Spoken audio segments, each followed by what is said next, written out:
Halo teman-teman, jumpa lagi bersama saya Pendeta Patricia Sapakoli, hostnya podcast Tanpa Podium di Satu Ayat Saja. Satu ayat saja kali ini berbicara terkait dengan bagaimana kemudian kita menjadi orang percaya yang menjadi saudara bagi saudara-saudara, juga bagi orang asing. Menarik bukan? Makanya jangan di-skip dulu tayangan kali ini. Viktor Franklin pernah berkata begini, "What is to give light must endure burning." What is to give light must endure burning. Apa yang memberi cahaya harus tahan terbakar, begitu ya. Lilin kalau dia mau memberikan cahaya kan dia harus terbakar terlebih dahulu.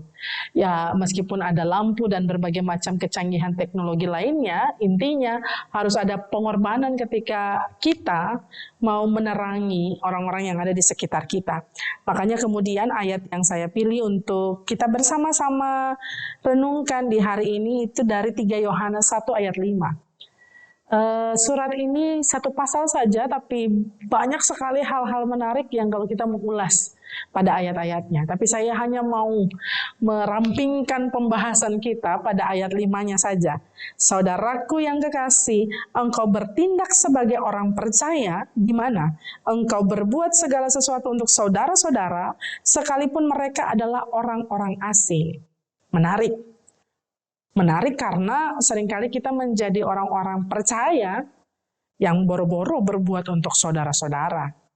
Atau boro-boro berbuat segala sesuatu, buatnya tergantung apa yang dilakukan saudara-saudara. Apalagi bicara soal orang asing yang harus kemudian menjadi saudara kita.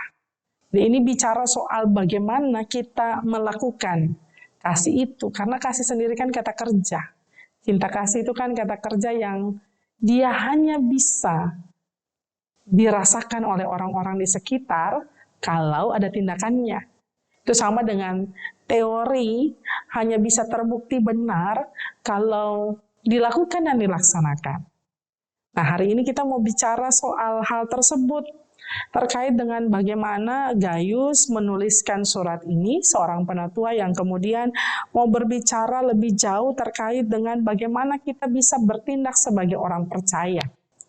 Jadi bertindak sebagai orang percaya ini menjadi sebuah tantangan yang terus-menerus hadir. Kalender boleh berganti, tahun boleh berganti, perjalanan hidup kita boleh menjadi baru.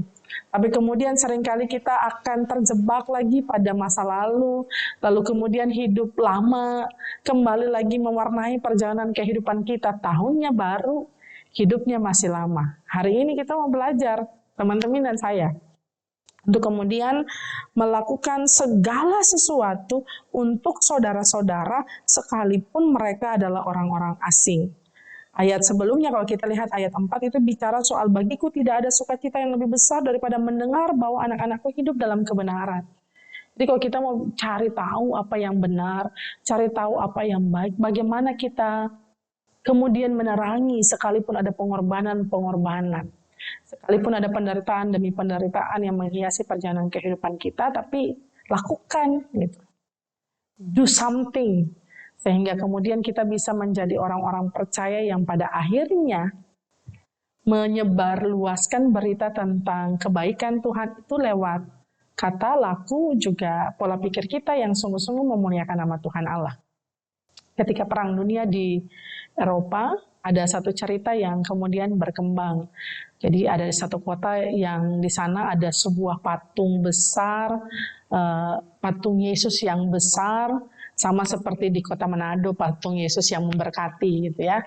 Lalu pada peristiwa Perang Dunia Kedua tersebut, tiba-tiba bom jatuh di dekat patung Yesus yang memberkati itu. Dan akhirnya kedua tangan patung tersebut puntung gitu ya, rusak.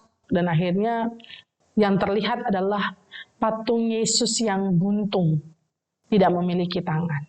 Setelah perang usai, orang-orang di kota tersebut bercakap-cakap, berdiskusi, dan akhirnya punya kesepakatan yang sama untuk memperbaiki patung tersebut. Satu orang saja yang tidak sepakat. Dia adalah pendeta di kota tersebut. Dia bilang tidak perlu. Biarkan saja patung itu seperti itu. Kitalah yang harus menjadi tangan-tangan dari patung Yesus. Hal yang mungkin terkesan klise. Kita seringkali mendengar, mari kita menjadi alat berkat di tangan Tuhan. Mari menjadi surat yang terbuka untuk mengabarkan berita sukacita tentang Yesus Kristus.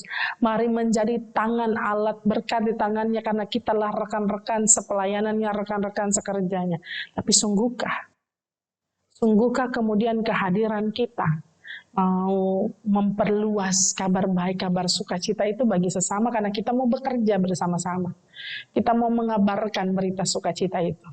Di tengah kehidupan yang tidak menyenangkan, di tengah begitu banyak kabar-kabar yang mendukakan, di tengah-tengah begitu banyak akhlak yang mulai-mulai luntur moral, yang mulai-mulai terkikis sehingga kemudian mengkhawatirkan dunia ini, kehadiran teman-teman dan saya itu penting. Jadi makanya kenapa sampai podcast tanpa podium masih harus tetap bertahan, karena ya sekalipun ini bicara soal memang siapa sih yang dengerin berita tentang Tuhan, cerita tentang kebaikan Tuhan harus terus-menerus disebarluaskan.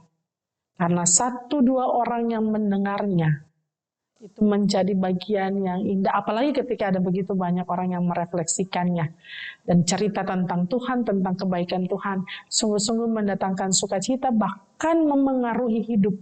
Bukan hanya teman-teman, tapi juga kami, itu yang paling utama. Jadi makna dan nilai kehadiran kita itu yang paling penting. Ya lagi-lagi hidup kan bukan hanya soal durasi, tapi bagaimana kita memberikan kontribusi penting dan esensi apa yang kita miliki di tengah-tengah kehidupan kita di dunia ini. Kalau kita hanya menjadi orang-orang yang pada akhirnya memikirkan kenyamanan, keamanan, sehingga enggan untuk menderita berkorban, kita tidak mungkin bisa menjadi terang. Tapi kalau kita sudah berupaya sedikit saja mengorbankan apa yang jadi bagian dari kehidupan kita, kesenangan kita, kemudahan hidup kita untuk berbuat segala sesuatu bagi saudara-saudara, apalagi mereka yang mungkin saja asing, orang-orang yang seringkali terpinggirkan, termarginalkan, melakukan sesuatu lewat apapun. Teman-teman bisa nge-tweet, teman-teman bisa bikin caption, teman-teman bisa turun ke jalan melakukan aksi, tapi sekarang harus ada jarak yang dibatasi begitu ya. Teman-teman bisa melakukan aksi sosial lewat platform apapun yang teman-teman punya, memberikan kontribusi yang paling penting dalam kehidupan kita saat ini itu jauh lebih berharga. Jadi jangan sampai kita menjadi orang-orang percaya yang gitu-gitu aja. Setelah Natal, setelah tahun baru, sukacitanya hilang, kita nggak lakukan apa-apa, tapi harus lakukan sesuatu untuk kemuliaan nama Tuhan. Kita tadinya nothing jadi something, nothing jadi something. Karena Tuhan yang begitu baik, Dia lakukan sesuatu. Kasih-Nya sungguh-sungguh dinyatakan. Makanya Yesus Kristus hadir di tengah-tengah dunia ini. Bagaimana dengan kita, teman-teman? Siapkah kita lakukan sesuatu untuk kemuliaan nama Tuhan? Ya, kita bisa menjadi tangan-tangannya Tuhan dalam perjalanan kehidupan kita. Karena kita mau jadi alat berkat-Nya bagi orang-orang yang sampai saat ini mungkin belum makan, bagi orang-orang yang saat ini kehilangan rumah, bagi orang-orang yang saat ini nggak tahu tempat curhat di mana. Kalau kita mau jadi tempat curhatnya mereka, seringkali kita bilang kita jadi tempat sampah, nggak apa-apa.